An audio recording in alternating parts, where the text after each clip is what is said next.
Meditation 18, Vocation. You have one call. In your absence, one message. Missed call. Call back. Reject. Put call on hold. How many times have we read or heard those words on our phones, dear pilgrims? Not on the pilgrimage, of course, though there too you have a message. At the other end, someone is trying to reach us, to get in touch with us, to communicate, to exchange. So God is trying to get in touch with us. He seeks to communicate with us, to contact us. He calls us. It is a vocation, from the Latin vocare, to call. A pilgrimage is a good time to think about it. What is a vocation? What is my vocation? How do I prepare for it? How do I respond to it? Many vocations are linked to our pilgrimage. Calls heard, confirmed, committed to, followed up. What is God's will? There is a universal divine will for all, even if not everyone answers, or not right now. God wants all men to be saved and to come to the knowledge of the truth. This is the will of God, your sanctification, as St. Paul tells us. This divine will concerns each one of us in particular. From the womb, God called me. He called me by my name. This is the universal call to holiness, vocation in its broadest sense. The beginning of holiness is a sanctifying grace received at baptism, then increased or restored to the soul during its life. But this call is prolonged afterwards. It flourishes in a state of life. Holiness is for everyone, but it's not the same for everyone. The sanctity of the priest, the nun, the wife, the father of the family are all different. But beware, uncommitted celibacy is not, strictly speaking, a state of life. But that too can become a choice and be assumed in dedication and self-giving. There are plenty of examples of that in our families, schools, associations and work. And God will see the measure of charity received and practiced in the situation of each person. Every man and every woman has a natural attraction to marriage. It is a natural human desire, common from the beginning of time to today. And it can be a beautiful path to holiness, demanding that. This sacrament is great in its relationship to Christ and to the Church, St. Paul says of marriage. I'm in love. I have such plans, so I'm not worried anymore. No. Even for getting married, it takes a little more than desire, and much more than mere physical attraction or feeling. It is a reciprocal choice, matured, prepared, over an appropriate and sufficient time. Clearly, an engagement is not merely about reserving a room, finding a caterer, and buying the right dress. And there is also for some a supernatural attraction, another call that God places in some hearts. I will be a priest or religious. Me? Why not? Or again, shall I give myself entirely to the Lord by becoming a nun? We surely know some examples among the saints, consecrated people on our pilgrimage, people we know. There is still a prayer for vocation or a good discussion on the subject.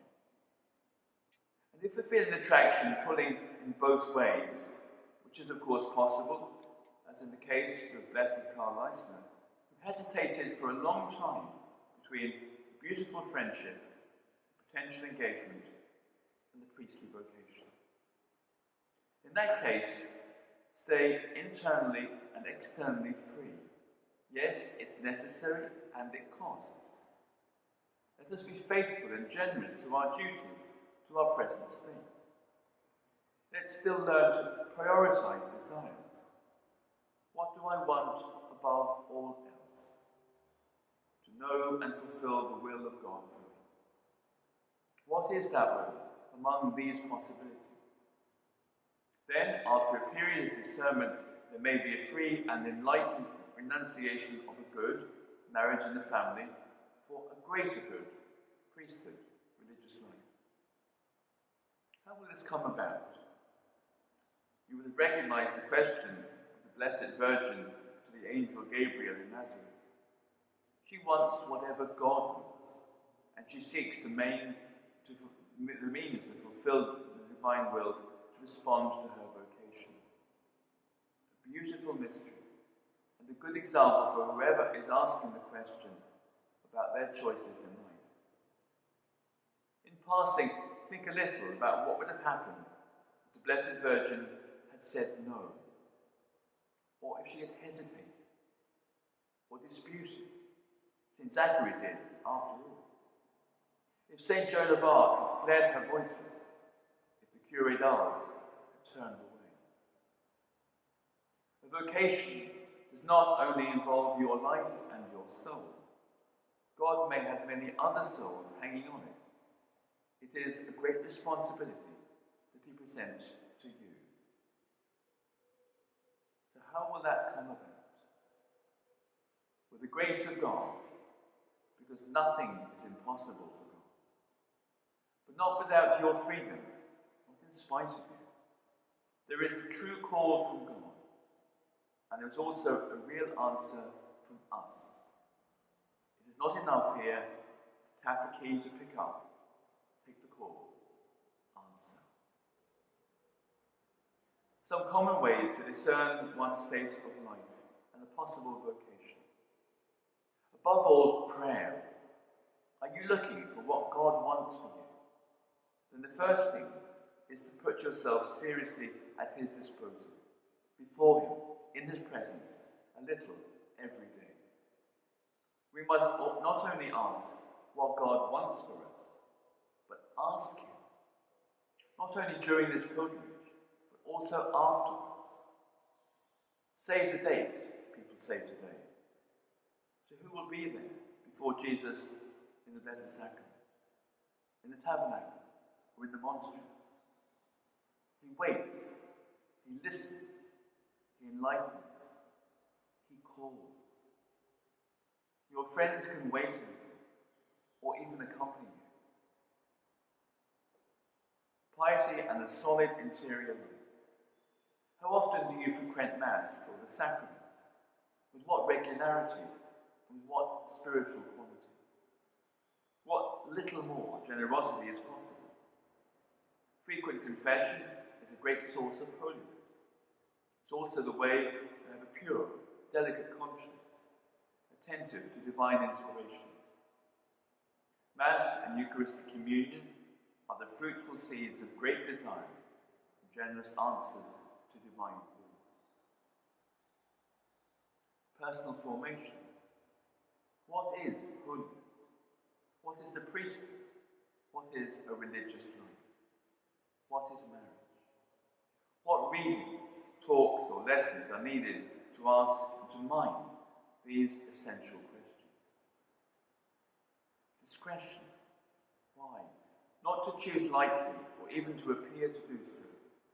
It is good to hide the secret of the king. No indiscreet confidences in the beginning.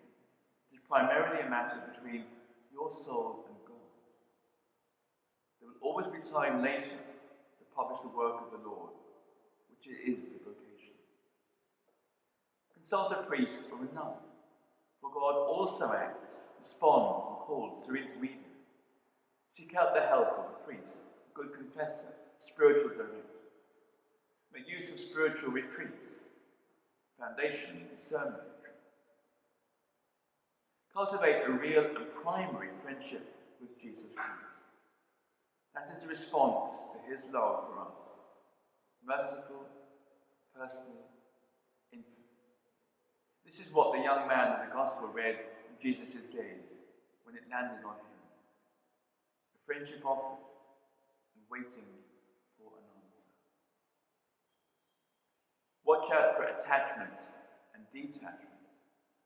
There is a certain formative life with which it's possible to align ourselves with regard to our future commitments before entering. Piety, spiritual combat is for all, of course, but not all pious people will necessarily become priests or nuns. Let's start by eliminating messy ties, behaviour that is risky for our souls. Let's avoid sin and opportunities for serious sin, but also offer to God such prayers, such penance, such sacrifices, or additional works of charity that we can. This allows us better to know our vocation and to respond better to it. About the role of parents and friends. It is all nuances, they must neither constrain nor prevent. Here's a short story for you. Robin and Marjorie were two young Catholics living under the Anglican persecution. Long-time friends, they want to get married and start a family. Very well. But Marjorie hesitates, and she wonders if God does not want to call Robin to become a priest. She really wants the will of God to be done for her and for Robin. She takes time. She thinks, prays, takes advice. She speaks freely and frankly with Robin, who at first rejects the idea. But in fact, he's impressed by Marjorie's seriousness, and he begins to think about it. Hence, a few months of hesitation. Marjorie, priesthood, husband and father, priest. Then one day, he sees a priest coming clandestinely to go and serve the souls at risk. Click. He does not hesitate. He decides. God calls him. He will be a priest. If we discover the seed of a vocation in anyone around us, children, friends, respect the freedom due to each one. Offer encouragement. Keep confidence. Give advice. Pray for them, yes. But no seduction, no appropriation. True, honest, pure, and chaste friendships and affections. Love your friends, your children in God. The spirit of faith. What would I want to have chosen, decided, done at the hour of my death? At the hour I enter eternity? Am I ready for my judgment, for the ultimate encounter with God? Dear friends, that last question, a very serious one perhaps, is what you must ask yourself. Now, rather than later. Today, rather than tomorrow. Your life is too great in the eyes of the Lord to be lived small. Finally, be assured that when God calls, and you have to leave something in order to follow him, he will reward with 100-fold anything that this life offers you. That is in the Gospel. St. Teresa of Avila confirms this, and many happy, radiant, dedicated, consecrated people will tell you the same.